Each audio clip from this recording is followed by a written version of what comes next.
j'espère que vous allez bien. Aujourd'hui, tutoriel avec des fards mat. On va utiliser la palette Lorac Pro, qui est une magnifique palette que j'ai depuis très peu longtemps, que j'aime déjà beaucoup. Le tutoriel que je fais aujourd'hui est inspiré d'une photo qu'il y avait sur la page Facebook d'Illamasqua. C'était un look avec un cut crease assez prononcé. J'ai essayé de le rendre un peu plus portable et facile à réaliser que celui qui était fait dans la photo. Donc pour celles qui me suivent sur Facebook, vous devez être contente que ce tutoriel-là soit mis en ligne. Si vous êtes curieuse de savoir comment réaliser ce maquillage-là, continuez de regarder la vidéo. La première étape va être d'appliquer une base. Je vais utiliser celle de Lorac qui venait avec la palette. Elle se nomme Behind the Scenes Eye Primer. Et on va en appliquer la grosseur d'un grain de riz, donc comme ça ici. Et on va mettre ça sur toute la paupière supérieure. Et on va en mettre un tout petit peu aussi sur le ras de cils inférieur. Ensuite de ça, on va travailler avec les mâts de la palette de Lorac, donc la ligne du haut.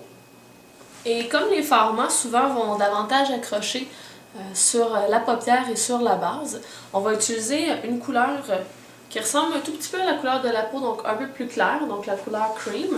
Et on va la mettre partout sur la paupière supérieure.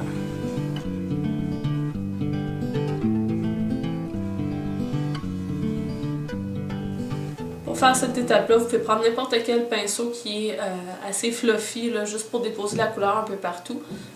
Donc, le but de cette technique-là, c'est qu'on va venir travailler avec des fards de plus en plus foncés et de plus en plus précisément dans le creux. Donc, on va commencer par un fard pâle qui va être plus large et on va y aller en se rapprochant du creux. Donc, je vais utiliser en premier le pinceau E25 de chez Sigma et la couleur taupe mélangée à la couleur mauve. Le but étant simplement d'avoir une couleur un tout petit peu plus pâle. Et on va venir mettre ça directement dans le creux. Et à chaque fois qu'on va appliquer une couleur, on va commencer par mettre le pinceau directement au coin externe ici dans le creux. Parce que c'est toujours à cet endroit-là où on va finir par avoir la couleur la plus foncée. Donc là, je fais des demi-lunes dans le creux. Et je vais monter la couleur aussi.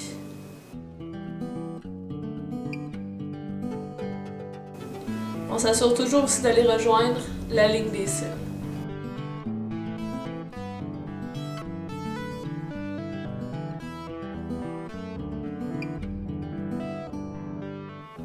Quand ce fard-là est bien appliqué, on va venir chercher un pinceau un peu plus précis.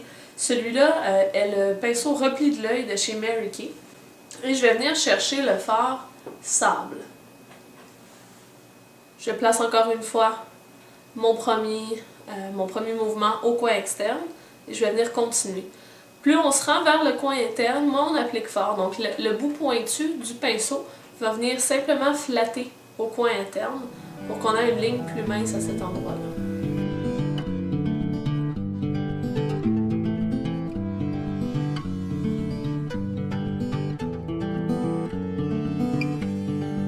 On va venir répéter les mêmes étapes avec le fard encore plus foncé, le fard Expresso.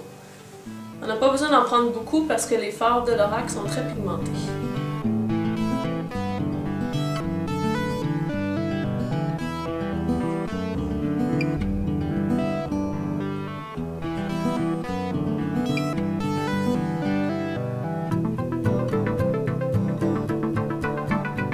Donc le pinceau qu'on va prendre pour appliquer le noir, pour aller vraiment en précision, ça va être le pinceau 904 de chez Sedonales, qui est un pinceau crayon. Ça correspond, je crois, au E30 chez Sigma. Et on va venir chercher justement le noir, donc black. Et je fais simplement donner un tout petit coup comme ça ici dans mon fard. Pas besoin d'en prendre plus, étant donné que c'est très pigmenté. Et je m'assure de ne pas avoir de chute en tapotant comme ça ici. Et là, je vais venir mettre une petite pointe du produit au niveau du creux. Et après ça, je vais estomper légèrement. Vous allez finir par vous habituer à doser. Ça ne s'acquiert pas du premier coup, ça vient avec la pratique.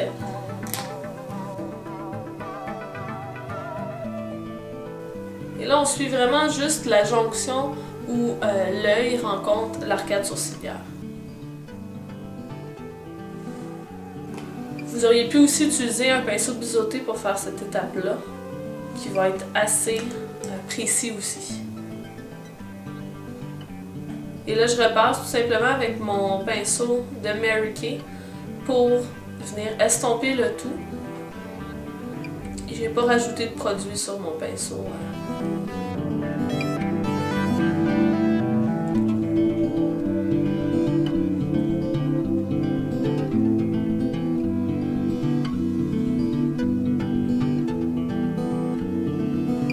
Pour vous aider à déterminer la forme que votre coin externe doit avoir, c'est qu'on va venir faire une ligne d'eyeliner qui va partir du coin externe pour aller à peu près vers la fin du sourcil.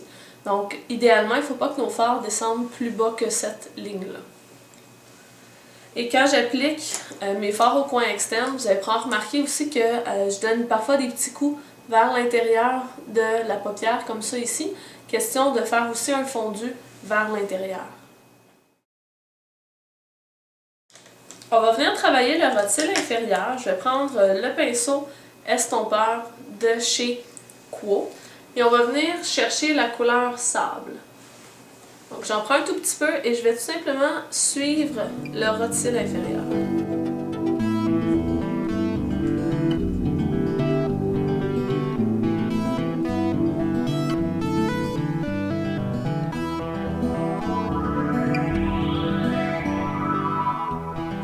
Ensuite, je viens prendre le fard Expresso, simplement pour venir foncer légèrement le coin externe.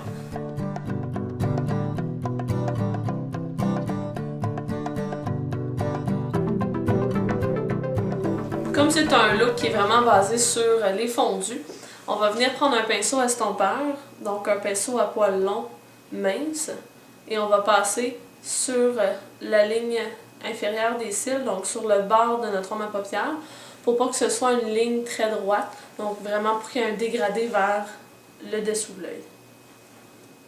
Vous pouvez le descendre aussi bas que vous le désirez. Ensuite de ça, je vais venir faire les points de lumière, donc les endroits où j'ai pas encore mis vraiment de fard. Je vais venir rechercher mon pinceau 905 de chez Sedona-Lace et la couleur crème, et je vais tout simplement repasser sous le sourcil pour m'assurer que le fondu est bien terminé et aussi pour me rendre encore plus tranchée la ligne qu'on a dans le creux.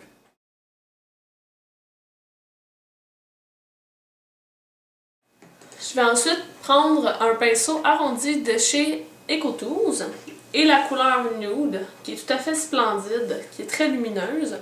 Elle est irisée et elle est couleur champagne beige. Et je vais mettre cette couleur-là sur la paupière mobile, donc à l'endroit où j'ai pas mis de fard. Je la mets à la fin pour être certaine que la luminosité soit bien présente dans le fard, qu'elle ne soit pas enlevée par l'estompage des autres couleurs. Et je vais venir en mettre un tout petit peu au coin interne. Ce qui me reste sur mon pinceau, je vais l'utiliser et je vais le mettre sous le sourcil. On n'en remet pas trop parce que sinon ça va être trop lumineux à cet endroit-là. Comme je veux que mon fondu soit parfait, je vais repasser avec mon pinceau de Mary Kay juste à l'intérieur de mon fondu pour venir terminer l'amalgame entre les deux couleurs pour que ce soit vraiment doux comme transition.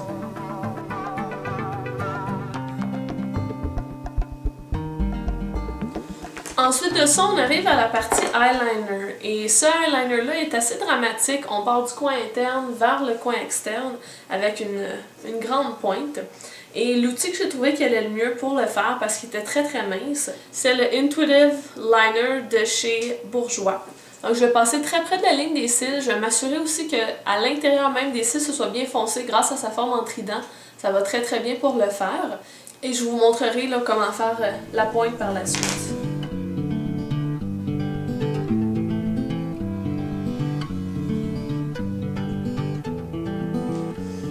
Donc pour la pointe, ce qu'on va venir faire, c'est qu'on va venir tracer une ligne qui part de notre coin externe vers le sourcil.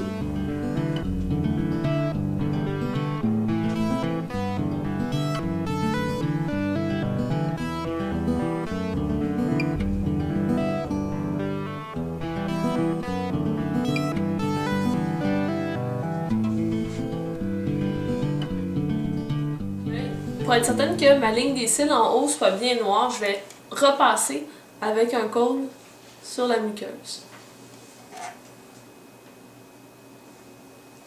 Après avoir appliqué le mascara puis tout ça, je vais repasser délicatement avec un cure-oreille ici pour enlever l'ombre à paupières qui pourrait avoir dépassé. Donc vraiment, la ligne d'eyeliner soit un peu comme la fin de mon maquillage. Et si on veut être encore plus méticuleux, on peut prendre un pinceau sur lequel il y a un tout petit peu de fond de teint ou de cache-cerne et passer à cet endroit-là.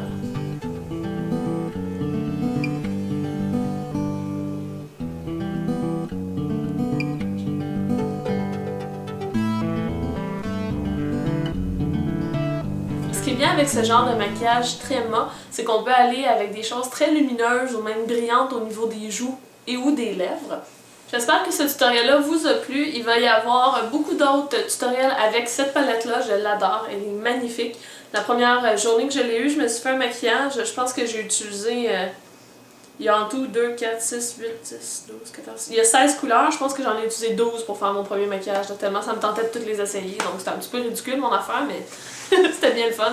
Donc pour celles qui l'ont acheté, attendez-vous à pouvoir l'utiliser. Et comme toujours dans mes vidéos, utilisez ce que vous avez à la maison. J'utilise certains produits, mais en tant que tel, si vous avez le même brun ou un brun qui est semblable, allez avec celui-là. Pas besoin non plus de tout acheter.